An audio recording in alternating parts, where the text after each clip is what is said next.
अस्सलामुअलैकुम जी, कैसे हैं आप सब। उम्मीद करती हूँ कि आप सब ठीक होंगे, खुश होंगे। तो जी आज का जो टॉपिक है वो लेकर आई हूँ मैं पीरियड्स के ऊपर।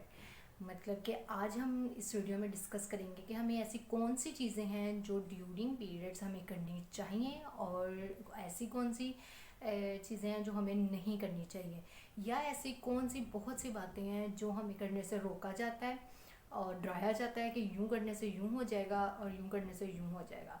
डराया जाने से मुराद ये है कि मतलब हमारे बड़ों को भी इस चीज़ का नॉलेज नहीं था और उन लोगों ने भी जो सुनी सुनाई बातें हैं जो है ना वो ही हमें भी ट्रांसफ़र की और हम भी उसी के अंदर जो है ना अपनी ज़िंदगी को गुजार रहे हैं। लेकिन अब जो है वो काफ़ी ज़्यादा शऊर बढ़ गया है, काफ़ी ज़्यादा जो है वो नॉलेज जो है ना वो बहुत ज़्यादा गेन हो चुकी हुई है। तो अब जो डॉक्टर्स क्या कहते हैं इस हवाले से, तो आज मैं आपको वो सब चीज़ें बताऊंगी कि हमें क्या करना चाहिए और हमें क्या नहीं करना चाहिए। अच्छा जी, तो चलते हैं अपने पहले पॉइंट की तरफ। कहाँ से मैं स्टार्ट करूँगी? सबसे पहले हम स्टार्ट करते हैं अपने इनर के ऊपर। इनर मतलब अंडरवेयर जो हम पहनते हैं, इनर, ठीक है ना। तो अब सबसे पहले हम डिस्कस करते हैं, सबसे पहले हम बात करते हैं कि उसको कितनी देर में चेंज करना चाहिए और जो है ना वो कितना जो है वो नुकसानदेह हो सकता है हमारा लेट चेंज करना, और कितना जो है ना वो हमें क्या टाइम जो है ना वो उसको देना चाहिए। अच्छा, इनर के ऊपर अगर बात करें ना, तो इनर के हमें जो है वो हमें रेगुलर बेस पे मतलब डेली बेस पे हमें चेंज करना ज़रूरी है, क्योंकि ड्यूरिंग पीरियड्स हमें हाइजीन का जो है ना वो नॉर्मल से ज़्यादा ख्याल रखना पड़ता है, ठीक है ना, रखना चाहिए, ताकि जो इन्फेक्शन वगैरह और बहुत सी बीमारियां और बहुत सी चीज़ें जो है ना इरिटेशन वगैरह जो उससे बचने के लिए हमें अपने आप को कंफर्टेबल रखने के लिए, हमको अपने कंफर्टेबल जोन में रहने के लिए हमें अपने इनर को जो है ना वो डेली चेंज करना है, ठीक है।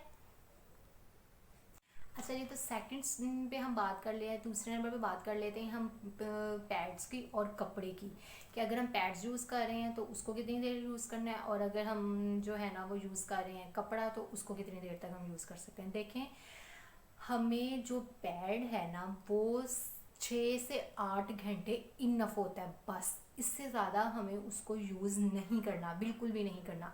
वो चाहे फुल जो है वो हो गया है, वो चाहे फुल जो है वो फिल नहीं हुआ, ठीक है ना, लेकिन आपने जो है ना उसको 6 से 8 घंटे के अंदर अंदर चेंज कर लेना है, क्योंकि अगर हम ज़्यादा देर जब उसको रखते हैं तो बहुत ज़्यादा चांसेस होते हैं कि इन्फेक्शन जो है ना वो हमारे अंदर डिलीवर हो जाता है, ठीक है ना, हमारे निचले हिस्से में भी, ठीक है, और इंटरनल पार्ट्स में भी वो जा सकता है, ठीक है, क्योंकि फंगस लगने का होता है ज़्यादा देर तक अगर हम पैड लगाए रखेंगे। तो जी उसको जो है ना हमने 6 से 8 घंटे के अंदर चेंज कर लेना है। अच्छा जी, और अगर आप कपड़ा यूज़ करते हैं, ठीक है ना, अगर आप नहीं अफोर्ड कर सकते हैं पैड्स वगैरह, और अगर आप पैड्स नहीं यूज़ करते, वैसे तो डॉक्टर्स आजकल यही कहते हैं कि आप ज़्यादा से ज़्यादा कोशिश करें कि आप पैड्स ही यूज़ करें, ना कि कपड़ा, क्योंकि कपड़े से इन्फेक्शंस होने के ज़्यादा चांसेस होते हैं। तो लेकिन अगर आप इन केस अगर आप कपड़ा यूज़ कर रहे हैं तो उसका जो है ना वो ख्याल हमें पैड से ज़्यादा रखना है, ठीक है ना। उसको हमें चेंज 4 घंटे, उसका मैक्सिमम टाइम जो है ना वो सिर्फ 4 घंटे, इससे ज़्यादा उसको हमने नहीं लगाना, क्योंकि कपड़े और पैड में काफ़ी फ़र्क होता है। पैड जो है ना वो ऑब्ज़र्व कर लेता है सारे लीकेज को, ठीक है ना, लेकिन जो कपड़ा है वो ऑब्ज़र्व नहीं करता, वो इस तरह वेट ही रहता है, और इस तरह इन्फेक्शन होने के चांसेस बहुत ज़्यादा बढ़ जाते हैं। तो आपने जब अगर कपड़ा यूज़ करना है तो आपने उसको 4 घंटे के अंदर अंदर चेंज कर लेना है। अच्छा जी, तो यहाँ पे मैं आपको बताऊंगी कि मैं अपने पैड्स में से जो है ना वो बचत किस तरह करती हूँ, और आप चाहें तो आप भी इस तरह कर सकते हैं। अच्छा, मैं 1 to 3 डेज़ जो है ना वो ये वाले पैड्स यूज़ करती हूँ, ठीक है ना। कोई किसी भी ब्रांड के आप ले सकते हैं जो आपको कंफर्टेबल हो, ठीक है, लेकिन 4 डेज़ के, क्योंकि 1 से 3 दिन तक जो है ना वो लीकेज जो है वो काफ़ी ज़्यादा होती है, और उसके लिए जो है ना वो यही सूट करता है, ठीक है। तो उसके बाद मैं क्या करती हूँ, 4 to बाकी अपने जो डेज़ है ना उसमें ये मैं अपना कॉटन पैड यूज़ करती हूँ।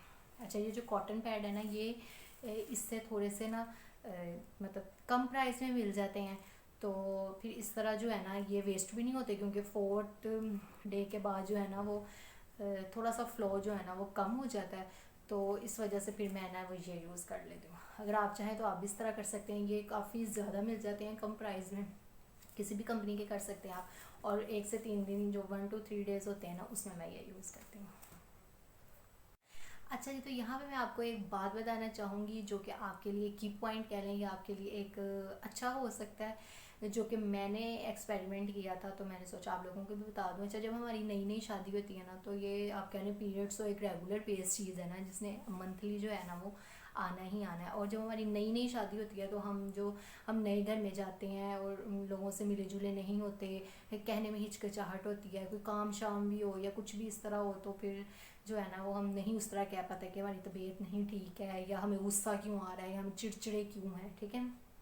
क्योंकि इन डेज़ में चिड़चिड़ाहट और मूड स्विंग्स तो आम है, ठीक है ना। वो तो आपको 2-3 दिन पहले से भी इस तरह के सिम्टम्स होना स्टार्ट हो जाते हैं। तो मैं आपको सजेस्ट करूँगी कि आप ना कम से कम, अगर आप इर्द गिर्द किसी को भी नहीं बता रहे ना, तो आप नहीं बता सकते, ठीक है ना, अपनी जो है वो कंडीशन और अपने मूड स्विंग्स के इस तरह मुझे हो रहा है, तो आप जो है ना वो अपने हस्बैंड को लाजमी बताएं कि मैं जो हूँ ना, इस तरह मेरी तबीयत ख़राब है और इसमें जो है ना ये मूड स्विंग्स बहुत ज़्यादा होते हैं। तो मुझे उम्मीद है कि वो आपके साथ बहुत ज़्यादा कोऑपरेट करेंगे, क्योंकि क्या होता है जी, सारे दिन की जो हम फिर थके होंगे, इरिटेशन होती है, वो आगे कमरे में जो है ना वो हस्बैंड के ऊपर या हस्बैंड के साथ ही सारा कैथारसिस जो है ना वो निकल जाता है। तो अगर हमने उनको बताया होगा तो वो बजाय माइंड करने के और इन चीज़ों को करने के ना, मुझे लगता है कोऑपरेटिव हमारे साथ जो है ना वो कोऑपरेट करेंगे और हमारी चीज़ों को समझेंगे।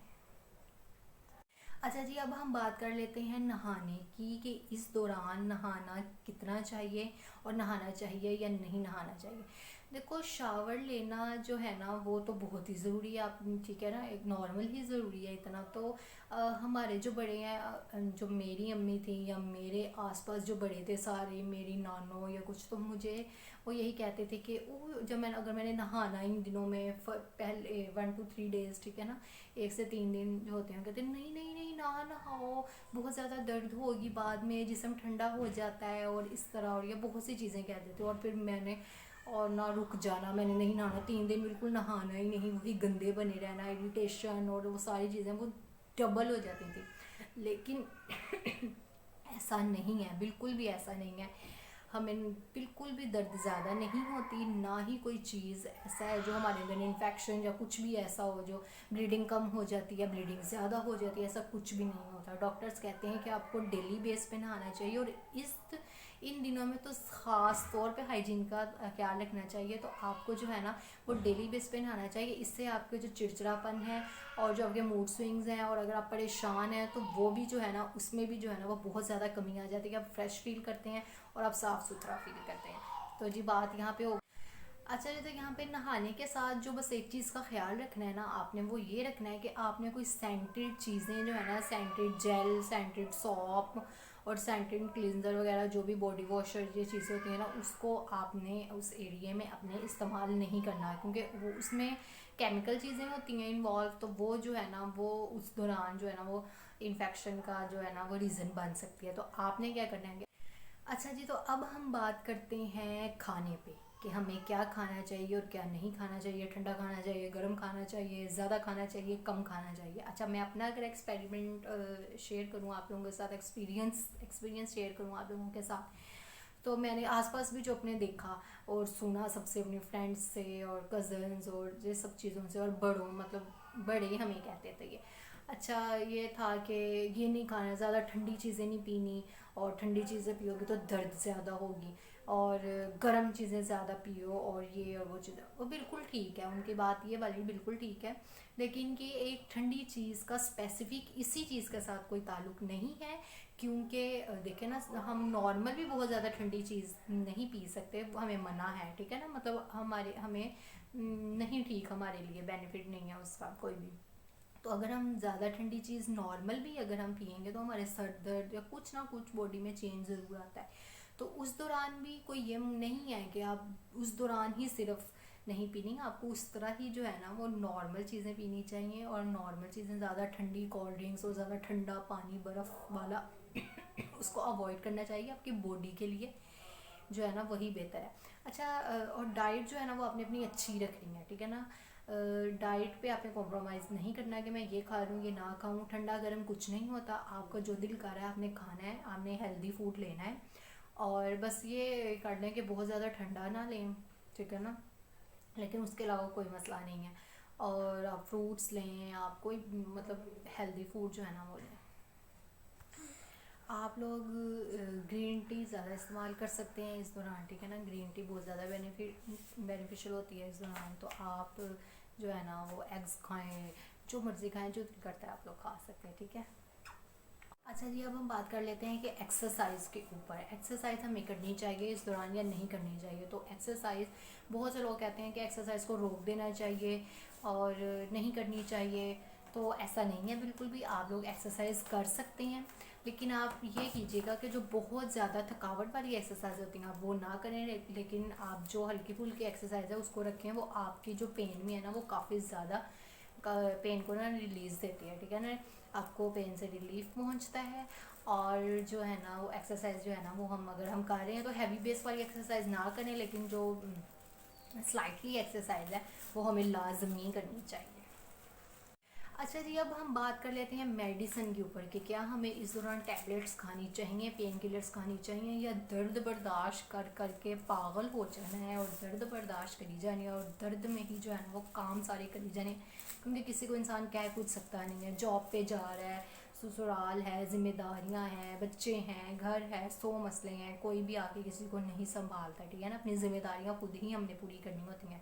तो हम मैंने तो बचपन से यही सुना है कि जो है ना वो मुझे यही कहा गया कि टैबलेट नहीं खानी, दर्द बर्दाश्त करो, टैबलेट खाओगी तो जो है वो अगर मैं ब्लीडिंग जो है ना वो रुक जाएगी। तो वो जो सारा जो है वो रिलीज़ होती है ना वो चीज़ें, और वो इस तरह वो नहीं होगा, ठीक है, ब्लीडिंग रुक जाएगी और वहाँ पे अंदर जो है ना वो इन्फेक्शन पैदा हो जाएगा और इस तरह हो जाएगा और इस तरह हो जाएगा। तो लेकिन मैंने ये डॉक्टर से, ये सारी बातें मैंने डॉक्टर से पूछी, और डॉक्टर से जब मैंने पूछा तो डॉक्टर्स ने कहा कि डॉक्टर ने मुझे बताया कि ऐसा कुछ भी नहीं है, आप पेन किलर बिल्कुल ले सकते हैं। अच्छा, तो पेन किलर जो है हम बिल्कुल ले सकते हैं, हमें कोई ज़रूरत नहीं है इतनी दर्द बर्दाश्त करके सारे काम करने की। क्योंकि ना जो इसके लिए जो स्पेसिफिक एक गोली बनी हुई है ना वो है पॉन्स्टॉन, जो टैबलेट है वो इसकी पॉन्स्टॉन है। डॉक्टर कहते हैं कि पॉन्स्टॉन जो है ना वो इसके लिए बेस्ट है, क्योंकि वो ऐसी हार्मोन्स, ऐसे केमिकल जो अंदर पेन के होते हैं ना वो उससे जो है ना वो स्पेशल उसी के लिए बनाई हुई है पॉन्स्टॉन। और अगर आप डॉक्टर्स के पास भी जाएंगे ना अपना पेन वगैरह लेकर तो वो ज़्यादा आपको रिकमेंड यही करें। लेकिन खानी नहीं है मेडिसन और खाने से ये हो जाएगा, खाने से हो जाएगा, कुछ नहीं होता। अपनी ज़िंदगी को रिलैक्स बनाएं, अपने उन डेज़ को रिलैक्स बनाएं, आप लोग खाएं। और वैसे भी 3 दिन ज़्यादा चीज़ें होती हैं, इस तरह आप 3 दिन अगर वो मेडिसिन अगर टैबलेट्स ले लेते हैं, आप कोशिश करें कि नीम गर्म दूध के साथ लें। मैं नीम गर्म दूध के साथ टैबलेट लेती हूँ, तो अब जो है मेरी ज़िंदगी काफ़ी आसान हो गई है। पहले मुझे इन चीज़ों का बिल्कुल भी नहीं पता था, मैं भी ये सब चीज़ें ही करती थी जो मैं आपसे शेयर कर रही हूँ। मैं अपना एक्सपीरियंस शेयर कर रही हूँ आप लोगों से कि जो मैं जब नहीं करती थी तो क्या था और अब करती हूँ तो मेरी ज़िंदगी में क्या चेंज है। दूसरा, आप मेडिसिन के साथ साथ जो है वो आप हॉट पैड वगैरह जो है ना वो भी रख सकते हैं, क्योंकि उससे भी काफ़ी जो है ना वो रिलीफ मिलता है पेन से ना, तो आप वो भी यूज़ कर सकते हैं। तो अच्छा जी, तो यहाँ पे सारी चीज़ें जो मैंने आपको बतानी थी वो हो चुकी हैं कंप्लीट। जो जो मुझे पता था और जो मेरे इल्म में था या जो मेरा एक्सपीरियंस था वो मैंने आप लोगों से शेयर किया। उम्मीद है जी आपको कुछ ना कुछ अच्छी चीज़ सीखने को मिली होगी इस वीडियो से, और आपको वीडियो पसंद आई होगी। अगर वीडियो अच्छी लगी है तो मेरे चैनल को सब्सक्राइब कर दें, वीडियो को लाइक कर दें, कमेंट कर दें। और अगर कोई ऐसा सवाल जो मैं भूल गई हूँ या कुछ चीज़ें जो आप लोगों को पता है और मैंने नहीं बताई तो वो आप लोग मुझे कमेंट में बताएं, ताकि मेरी नॉलेज में भी इजाफा हो और मेरे वो डेज जो है ना वो इंशाल्लाह नेक्स्ट वीडियो में। तब तक के लिए अल्लाह हाफिज़।